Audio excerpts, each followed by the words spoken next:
If you work in quality control at a candy factory, you know strict safety regulations come with the job. It's why you partner with Grainger. Grainger helps you find the high-quality and compliant products your business needs to inspect, detect, and help correct issues. And the sweetest part is, everyone gets a product that's as safe to eat as it is delicious. Call 1-800-GRAINGER, click Grainger.com, or just stop by. Grainger, for the ones who get it done.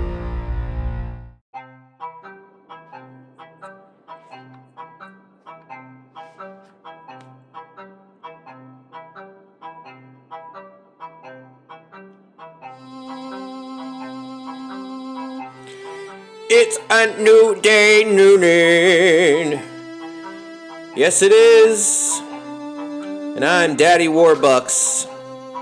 I am the Clinton who's not named Linton. It's me, Newnan Time with Harold. It's your boy.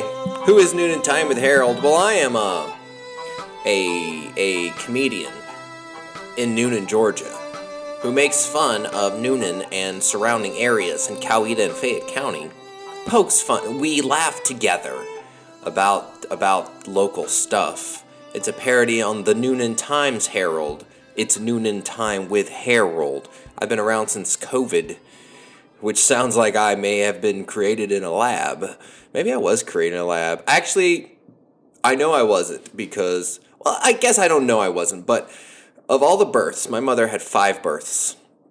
She was only birthed once. She only came out of her mother once, but she had 5 kids. And of all the 5, only one of them has pictures of me literally coming out of her vagina.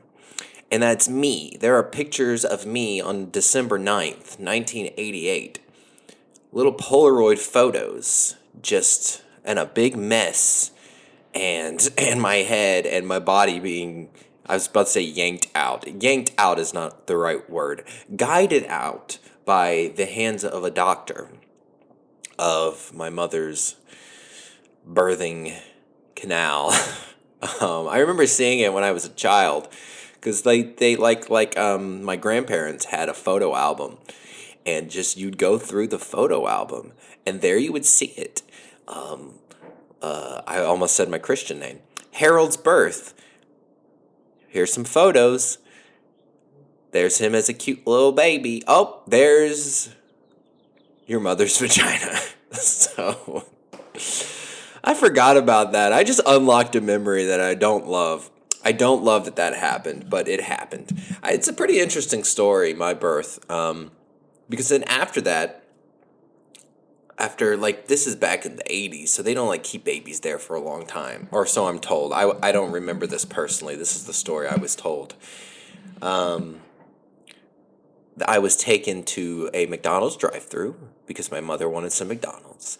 And then I was taken to a psych ward where my grandmother was at the time because I believe she was suicidal. I know she went in and out, and that was one of the reasons she was there. I don't know if this specific time was because of a suicidal thing or because of something else. And I don't think psych ward is is PC anymore. I think you're supposed to say mental health facility, MHC, and not PW. But I don't know, so we'll say a psych mental health facility ward. And I was taken there so my grandmother could meet me, and I was held and fawned over by all the patients in the mental health hospital, which, now that I have grown up, when I was a kid and I'd hear this story, it would be like, oh my God, crazy people touched me. People that were crazy. People who heard voices and people who had multiple personalities. I can't believe I was carried around by them. And now that I'm an adult and I have had my share of experiences with mental health issues and mental health facilities and learning about the whole process, it was probably just people that were going through really hard time and were depressed and needed some professional help. It probably wasn't people that were dangerous in any, maybe they were dangerous to themselves, but when I was growing up as a sheltered kid, it was like, oh my God, I can't believe this happened to me. I can't believe I was taken there. That's so unsafe and crazy. And now that I'm an adult, I'm like, what? So what? All my favorite people in the world I have mental health issues, and a lot of them have been in mental health facilities. So now I'm less of a little judgmental kid, but less. I say less. Still am. But it's a cool birthing story. I don't know what mental health facilities would be like in the 80s. Mental health facilities in the 80s. Do you guys love this about me? In the 1980s, mental health facilities in the U.S. were undergoing a period of significant transformation driven by the deinstitutionalization movement and the establishment of community mental health centers. The Mental Health Systems Act of 1980 aimed to provide federal funding and support for community-based mental health services. Okay, it seems like, when I'm thinking about it, I'm thinking about American Horror Story and the season where they're in the hospital. I don't remember what the season is called. Asylum? I think it's Asylum. American Horror Story Asylum. I was going to say Mental Health Asylum, which is a terrible sounding place to be. I'm the American Horror Story Asylum. So in my mind, the 80s were a lot further away than they were and a lot scarier than they were. And so I'm like, I bet it was like American Horror Story Asylum. But it wasn't, apparently. It was probably... Oh, big yawn. Oh, it just hit me right in the spleen. It probably was that it was pretty normal, pretty much like the way it is now. But I like to think that the first place I went being a McDonald's is probably why I ended up with diabetes. And the fact that the next place I went was a mental health facility is probably why I ended up with mental health issues. And the fact that I've had to see pictures of my mom giving birth to me is probably why I ended up with a mommy kink. Boom, ksh, gross. Anyways, what are we talking about today? I do not know. I started recording because it's Thursday, April 17th, and I know I need to put out an episode, and I don't know exactly what to talk about, but I know that you're waiting, because when I don't post an episode, y'all get mad at me, and the last thing I want in this world is for you to get mad at me. But what I think this episode is going to be, which is the best way to do episodes, is figure it out as you go along. That's why I talk about an improv. You know, I'm an improv director. I don't know if you knew that. Oh, happened forever. Is you don't gotta have everything figured out at the beginning. You know, you can find your story as you go along. Be open to evolution. And today's episode is apparently going to be about my mother. My mother, Harold Mom. I was trying to think of what to call her. We'll call her Harold Mom. Harold's mom, Mom Harold, my mother. Whoa, that's loud. There's something outside that's really loud. It's like a motorcycle. What is that noise? Oh my goodness, y'all hear that? I hope you heard that, because otherwise I just stopped the whole podcast to talk about a sound that no one else heard. My mother lives in Alabama. She moved in, I don't know how many years ago it was now, 7 years ago? My poor mother lives on a farm with goats and chickens. She had a mule at one point, but that didn't go over well. She has a dog, cats. She lives with her husband and her adopted son, and her brother, I believe, lives there. And it's a lot of land. They got a lot of land and a lot of goats. If you're into goats in a non-sexual capacity, go visit my mother and you'll be able to see a lot of goats. But yeah, they moved a couple years back. They just were ready to not have such a big a house, which sounds like, why would you go from having a big house to having a farm? It seems like it doesn't make sense. I think she just wanted to get out of Newnan. I think it was like, you know what? I am so sick of being near Harold. I got to get out of here. And so she moved to Alabama. I still see her probably 5 or 6 times a year, a good bit of time, which I see my dad once every 2 years, maybe. He lives in North Carolina, but my mother lives in Alabama, which is fine. I can go to Alabama. It's like a 2-hour drive. But what my mother does is every month she sends a date of the month to me and handling. She sends it to my brothers too. I have several brothers who are married or are in a relationship, and she sent it to them too so they can do the date of the month. All my brothers are in a relationship. That's cool, except for my adopted brother. All my other brothers, and not my brother-in-law, But all my blood brothers are in a serious relationship. How beautiful. Growing up means love, y'all. Be in love. It's wonderful. I love being in love. Anyways, the point is that every month she sends us a date of the month, and it's got some ideas. Sometimes it has money if it's something that costs money. Like last month, it was I don't remember what she called it, but it was like 3 meals, but you have to get each meal at a different place. So you have to go somewhere for an appetizer, somewhere for your main course, and somewhere else for dessert. And she sent the money to do it. And when you do it, you have to send pictures as you go along. That's what my mother does every month, which is really cool. This is a new thing that she does for me. This is our first year doing it, and Hanley and I have had a delightful time. But this month in April, which I'm running out of time in April, I don't know if I'm going to be able to accomplish this one. She sent a card, and this is what the card says. April and a beautiful time of year to go on a scavenger hunt. At least that's what I think. Following is a list of things you need to find on your date this month. Most you can see from your car window. A few will require you leaving your vehicle, but you must take a photo of every item and send it to me to successfully complete the date.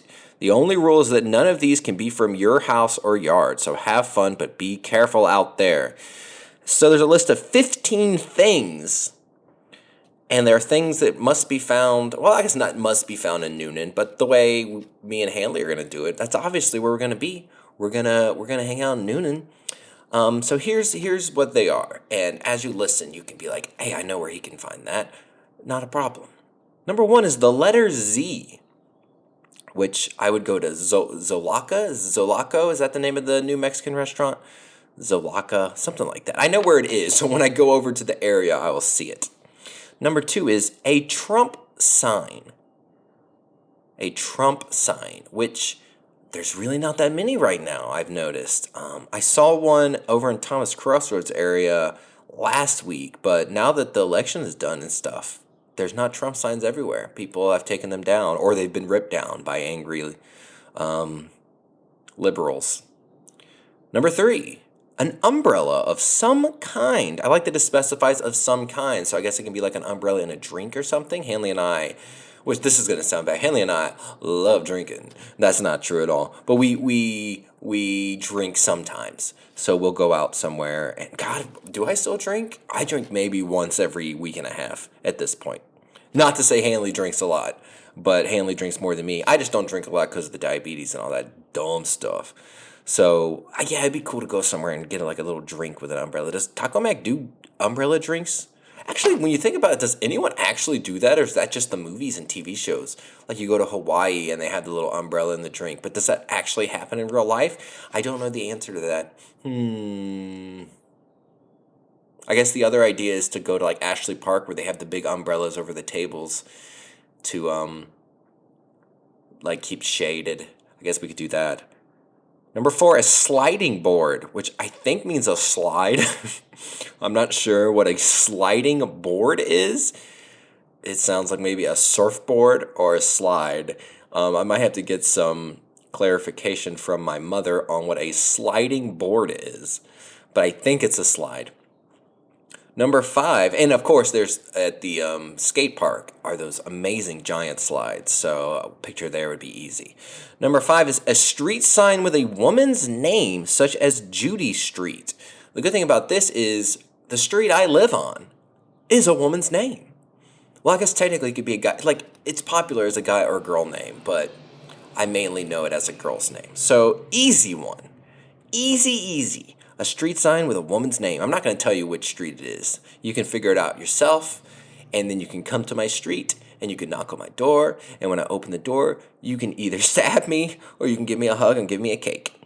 Number 6, a delivery truck, such as UPS, FedEx, or Amazon, which I'm waiting on deliveries from Amazon right now because I had to buy Easter presents for my loved ones. So when that gets here, awesome. 7, an American flag. An American flag. I guess, that Harley-Davidson place doesn't have the gigantic American flag. Like, the biggest one in Newnan is at the Harley-Davidson place. It feels like to me. Like, I can see it from Junction Lanes. That thing is gigantic. Now, this one is tough. Number 8 is not easy. It's a grocery buggy in the wrong place. Which, funnily enough, we live over by near Sprayberry Dog Park. And there wasn't too long ago that we were hanging out at the dog park, and there was a buggy, which I call them shopping carts, but my mother writes a grocery buggy, but she also says a sliding board, so I guess we'll let her talk how she wants to talk. But a grocery buggy in the wrong place. Now, see, I don't know if that means like a Joann's grocery buggy in front of Five Below. I don't know if that would count, or if it needs to be like really in the wrong place, like at a homeless camp. I don't want to go there. Not to say, not for any mean reason. It's just I don't want to do a scavenger hunt and go somewhere like that. I'm getting myself in trouble. Number 9, a vending machine that sells Mountain Dew. Diet Mountain Dew is my mother's favorite drink. I guess it's an Alabama thing. Although diet, that's pretty good. You know, we're taking care of our caloric intake. And a vending machine that sells Mountain Dew should be easy. Although I know a lot of vending machines are gone now, where we're going out with vending machines. You can't like go in front of a grocery store and find a ton of vending machines anymore. It's harder to find. I go to Pathways. I go to the Pathways Center for my mental health stuff, for my psychiatrist, and they've got a vending machine inside of Pathways, right by the counter, the welcoming counter. What do you call that when you walk into a doctor's receptionist counter? I don't know what you call it when you come into the doctor's office and you go and check in. Check-in counter? I don't know. I was going to say the opening gate, so I don't know what you call it. But they have a vending machine there, so I guess next time I go to get my meds, I'll be like, yo, check it out, Mountain Dew, Hanley, and we'll take a picture. Number 10, a park bench with a garbage can sitting beside it. In my mind, that's easy. I would think that there are going to be park benches with garbage cans all over the place. I would think at that sewage park or whatever it's called definitely would have it. But I don't know for sure that is the case. Carl Miller Park. Didn't we just talk about this on an episode, what the name of that park is? And now I don't remember. But that shouldn't be hard to find. Number 11 is a bikini. Now, my idea, I haven't told Hanley this thus far, is when we go out to do our scavenger hunt, I encourage her to wear a bikini. And while we're out there, I just be like, yo, go stand in a Summer Grove front yard so I can take a picture of you in your bikini. And she'll be like, oh, of course, Harold, you're so handsome. If you want a picture of me in my bikini, then absolutely. That's not what she sounds like, and that's also not what she would say, and it's also not what she would do. But my plan is to try to encourage her to go outside in someone's yard wearing a bikini. But maybe, she'll do an Uno reverse card on me, and I'll be the one in a bikini. Speaking of which, I went to, not bikinis. I went to, what kind of bikinis? I should just tell you what my speaking of which is. I went to a water park recently, and I couldn't find my bathing suit. Don't know where any of my bathing suits are, so I decided to wear these tiny little gym shorts. And when they got wet, they'd cling to me, so I had to keep uncleaning them, and that was annoying. So maybe I do need a bikini. Number 12 is a black dog, which, again, I visit the dog park often, so finding a black dog there wouldn't be tough. But I feel like just going up to someone and being like, hey, can I take a picture with your dog? This is weird. So I had to be sneaky about it. I got to be sneaky. Number 13, which this one shouldn't be hard because of how many houses are for sale. A brick house for sale. So that one should not be tough. We can find a brick house for sale. Number 14, a picture or statue of an angel. Now, I would probably go to a cemetery, and I guess taking pictures of other people's gravestones maybe is frowned down upon. But my little sister is buried in Sonoy at their big cemetery. I don't know if it's their biggest cemetery, but they have a cemetery over there, and that's where she's buried. So I could go do double duty and go maintain the gravestone and also take a picture of an angel. Aha!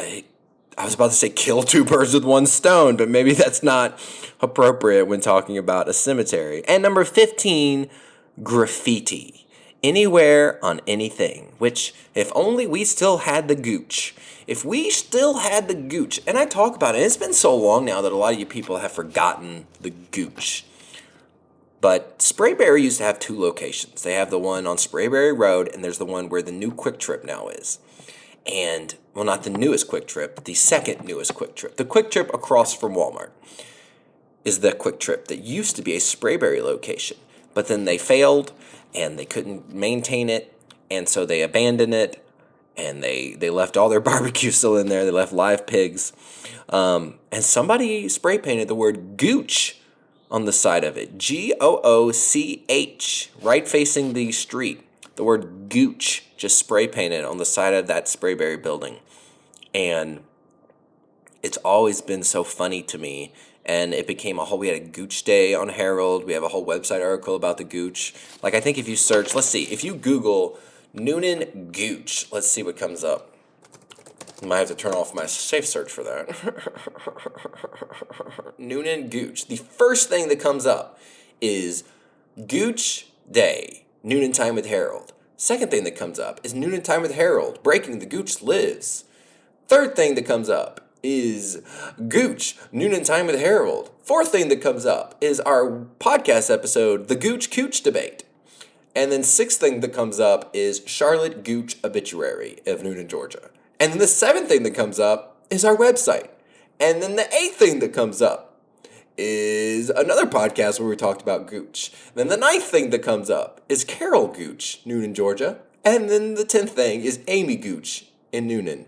So then we have Debbie Gooch. And okay, so most of the results on Google, if you search Newnan Gooch, are us reporting on the Gooch. So if you want to learn more about the Gooch, visit Google and search Newnan Gooch, or just go to Newnan Time with Harold. But even though some of those sound challenging, like I'm a grocery buggy in the wrong place, I'm gonna have a hard time with a bikini unless I can get Hanley to show off that hot bod. That one, I guess we can just go to Target and take a picture of a bikini. A black dog could be difficult if I'm feeling anxious about approaching somebody's puppy. I need to figure out what a sliding board is, just to be sure. And maybe everyone knows what a sliding board is but me. Let's see what happens if, you love it on this podcast when I Google things. A sliding board. Google's thinking, a sliding board? What the heck is this thing?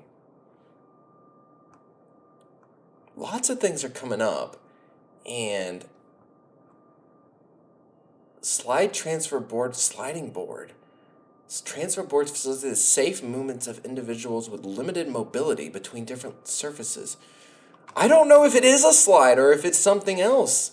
There's one that's used for hockey training, a sliding board. It helps you slide back and forth. I'm going to have to check with my mother about what a sliding board is, because I'm worried now that it's going to be something incredibly complicated. A sliding board? What in the world is a sliding board? I'm so confused.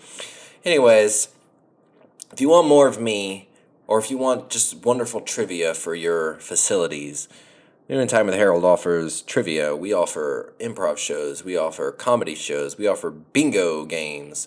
We do it in the area. We've been doing it for years now. If you want to get booked, contact us. You can contact me directly at my business number, 678-877-9070, and we can get you booked up. Otherwise, I hope you have a fantastic Easter. This will be an interesting Easter for me. It'll be a divorced Easter. So I assume, technically I don't have my child on Easter, but the ex will let me see my child. We're not like that or anything. So I got her a skateboard for Easter because she's been really into penny boarding, and penny boards are trash. So I'm updating her to a skateboard. So that will be given to her as an Easter present, and she'll be able to skateboard around town. So I'm excited to have a hooligan as a child who skateboards. I got Hanley some gifts, but she might listen to this podcast before Easter, so I'm not going to tell you what I got her. I gotta get candy. I didn't get any candy. And I don't have actual baskets. So my plan tomorrow is to... You don't care. But my plan tomorrow is to go buy some baskets and some candy. Anyways, I love you so much. I'm glad that you exist. I'm glad that I exist. Life is beautiful if we believe. There can be miracles when you believe.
I die.